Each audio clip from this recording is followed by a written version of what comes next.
Good morning students. आज class 7th का chapter 3 लेकर के आई हूँ और यह आपके लिए बहुत ही महत्वपूर्ण है।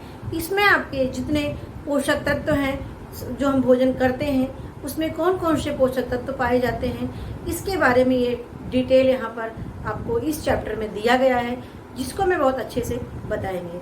देखिए, हम लोग भोजन करते हैं, ये हमारे शरीर की क्या करता है, सुरक्षा करता है, मजबूती प्रदान करता है, रोगों से लड़ने की क्षमता देता है, ऊर्जा प्रदान करता है और टूटी फूटी जो कोशिकाएं होती हैं उनकी मरम्मत करने का काम करता है हमारा भोजन। तो हम आज भोजन के बारे में पढ़ेंगे कि भोजन में कौन कौन से पोषक तत्व पाए जाते हैं। तो देखिए, इसमें हमारा पहला है कि जो हम भोजन करते हैं वो हमारा कैसा होना चाहिए, संतुलित होना चाहिए।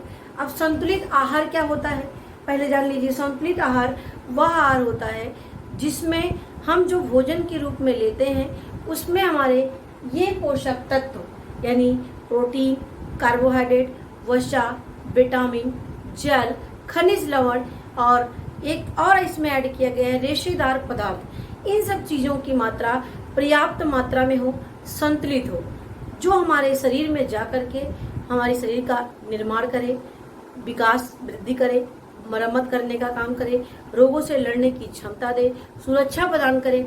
ये सारे काम ये हमारा संतुलित भोजन या संतुलित आहार करता है।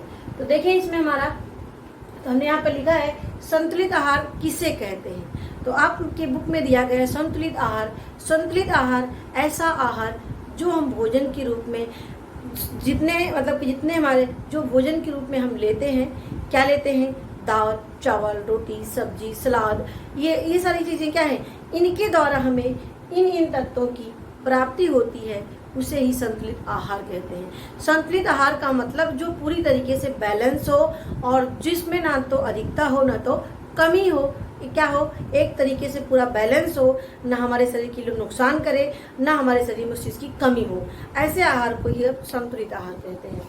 तो देखिए, संतुलित आहार में हमने आपको ये हमारे पोषक तत्व पाए जाते हैं, क्या है, इनको हम पोषक तत्व कहते हैं। देखिए, पोषक तत्व हमारे प्रोटीन, विटामिन, कार्बोहाइड्रेट, वसा, जल, खनिज लवण और इसमें एक रेशेदार पदार्थ भी होता है।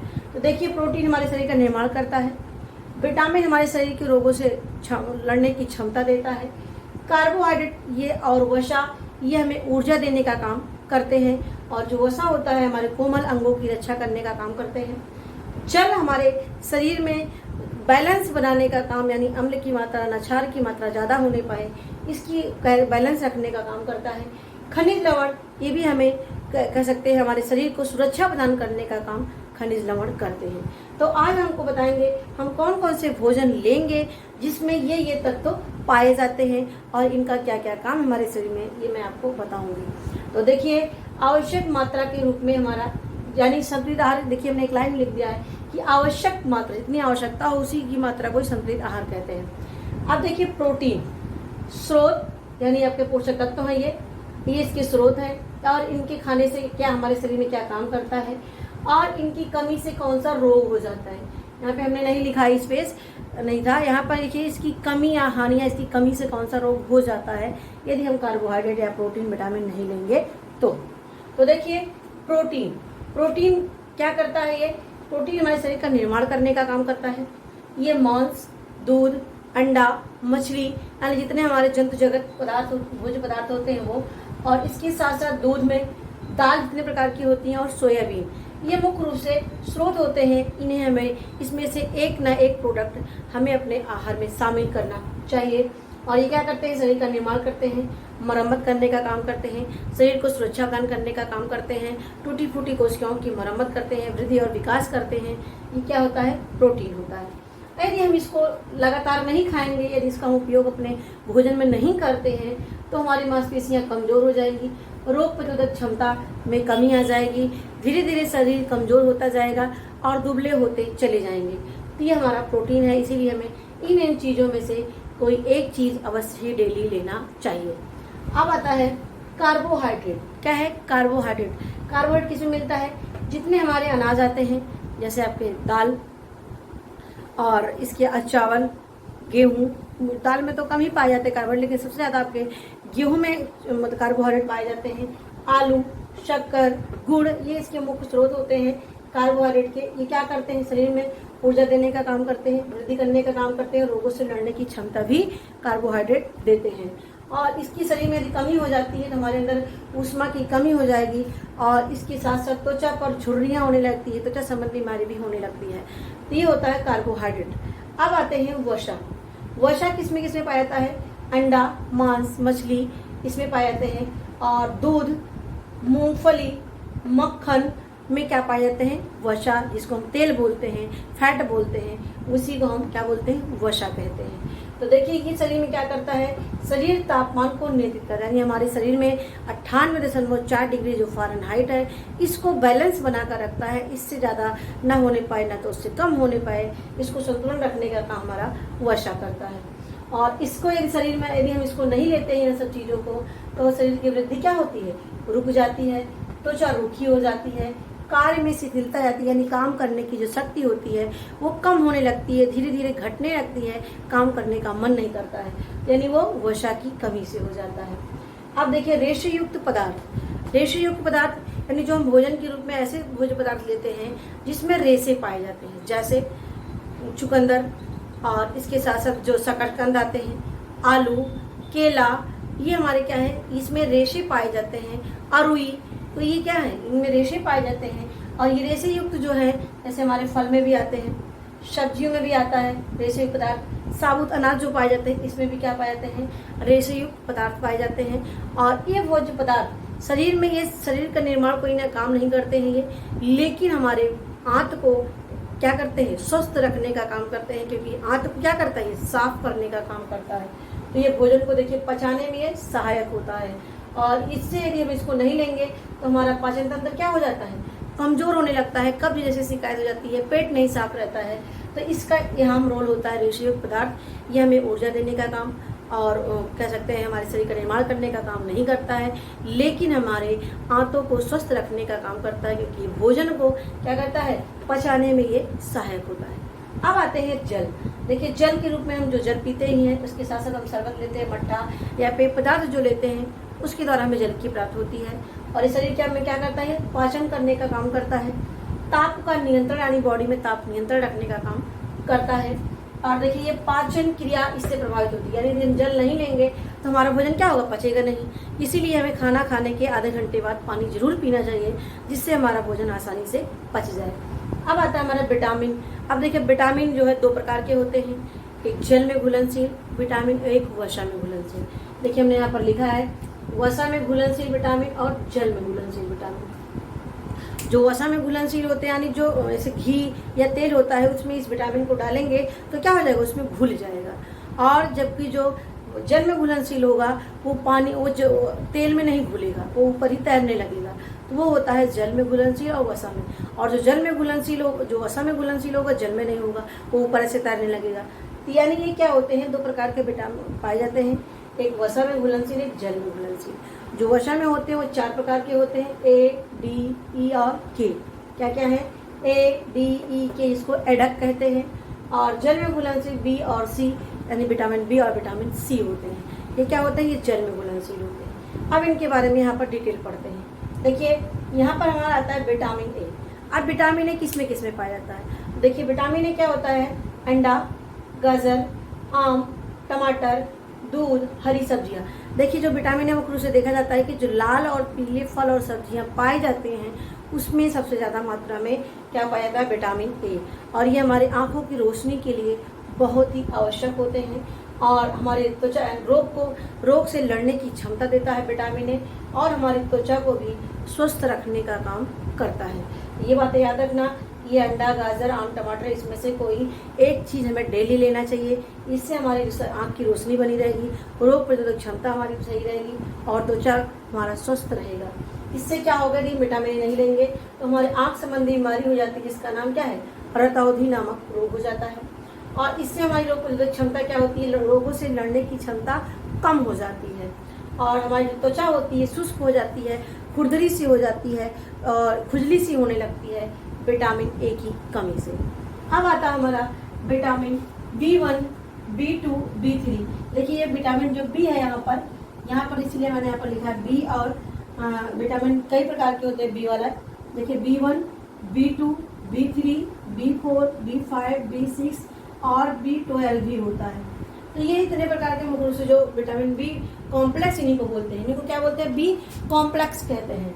अब देखिए इसमें क्या होता है, ये छिलकेदार पदार्थ है, यानी जो छिलकेदार अनाज होते हैं उसमें ये पाए जाते हैं। और ये हमारे जैसे मूंगफली होता है, चना हुआ, यानी जो जिसमें छिलका होता है, यदि हम छिलके को उतार के खाते हैं तो हम क्या करते हैं? विटामिन बी को वहाँ से निकाल देते हैं। इसीलिए जो ऐसी चीज़ें होती हैं हमें छिलका नहीं उतारना चाहिए, जैसे मूंगफली का छिलका, चने का छिलका, इन सबको उतार के नहीं खाना चाहिए, बल्कि ऐसे ही खाना चाहिए, जिससे हमें विटामिन बी की प्राप्ति हो जाए। और ये क्या करता है? ये हमारे शरीर की वृद्धि करने का काम करता है, पाचन क्रिया को स्वस्थ रखता है, त्वचा को स्वस्थ रखता है और नेत्रों को, यानी हमारे लगभग सारी क्रियाओं को करने का काम सोचिए हमारा विटामिन बी कर रहा है। तो हमें विटामिन बी की चीज़ें हमें बच्चों खाना चाहिए, जिसमें छिलकेदार की चीज़ें होती हैं उनको उतार के नहीं खाना चाहिए, बल्कि अनाज जो ऐसे होते हैं उनको छिलके युक्त ही खाना चाहिए। और इनकी कमी से क्या हो जाता है? बेरी नामक रोग हो जाता है। यहाँ पर सारे का मैं एक बताऊंगी, और भी B1, B2, B3 सबसे अलग अलग होते हैं, लेकिन यहाँ आपको जो पढ़ना है विटामिन बी की कमी से बेरी नामक रोग हो जाता है। और ये जो है शरीर में सूजन भी आ जाता है, पाचन क्रिया जो है ठीक प्रकार से नहीं रहती है। तो ये होते हैं हमारे विटामिन बी के। तो इसमें देख लीजिए ना, बेरी रोग होता है, ये याद रख लीजिएगा, बेरी नामक रोग होता है। और पाचन क्रिया जो इससे ठीक नहीं रहता है, यानी कब्ज सा बना रहता है, पेट साफ नहीं रहता है। अब आता है विटामिन सी। हमने आपको बताया विटामिन सी क्या है। ये हमारा किसमें घुलनशील है? ये जल में घुलनशील विटामिन है। देखिए हमने यहाँ पे लिखा है जल में घुलनशील विटामिन बी और विटामिन सी होता है।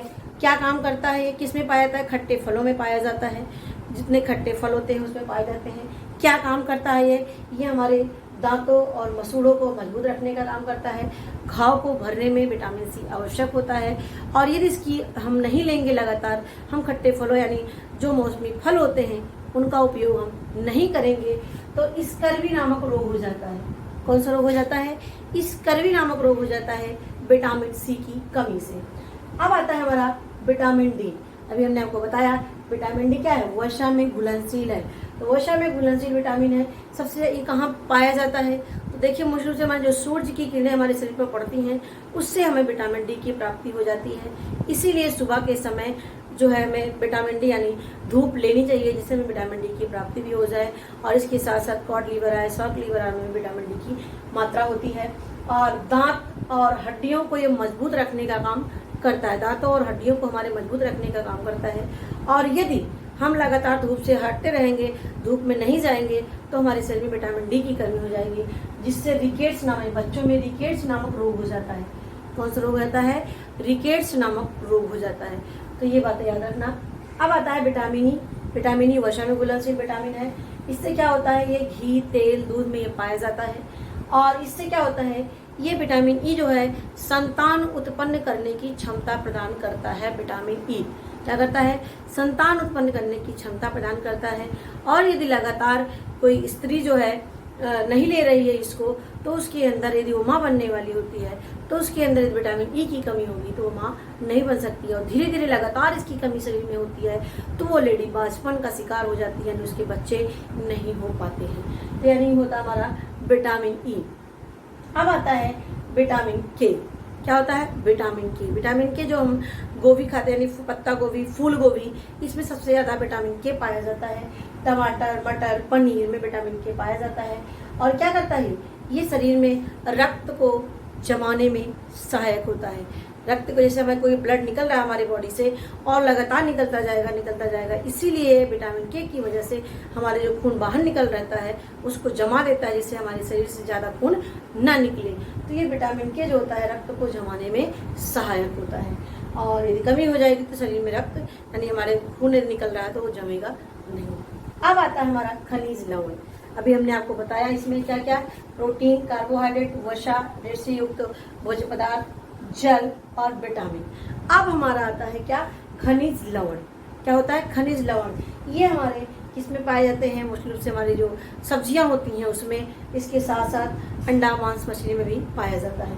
देखिए खनिज लवण हमारा कैल्शियम और फास्फोरस की बात कर रहे हैं। तो हमारा खनिज लवण क्या है? कैल्शियम और फास्फोरस। क्या है? कैल्शियम और फास्फोरस इसमें पाया जाता है। दूध, घी, अंडा और सब्जियों में पाया जाता है। क्या होता है इससे? ये हमारे शरीर में जाने के बाद रक्त और हड्डियों का निर्माण करने का काम करते हैं और इनकी कमी से हड्डियां धीरे धीरे कमज़ोर होने लगती हैं। ऑस्टियोमलेशिया और ऑस्टियोपोरोसिस दो बीमारी होती है। जो ऑस्टियोमलेशिया होती है वो बड़ों में होती है और जो ऑस्टियोपोरोसिस होती है वो किस में होती है?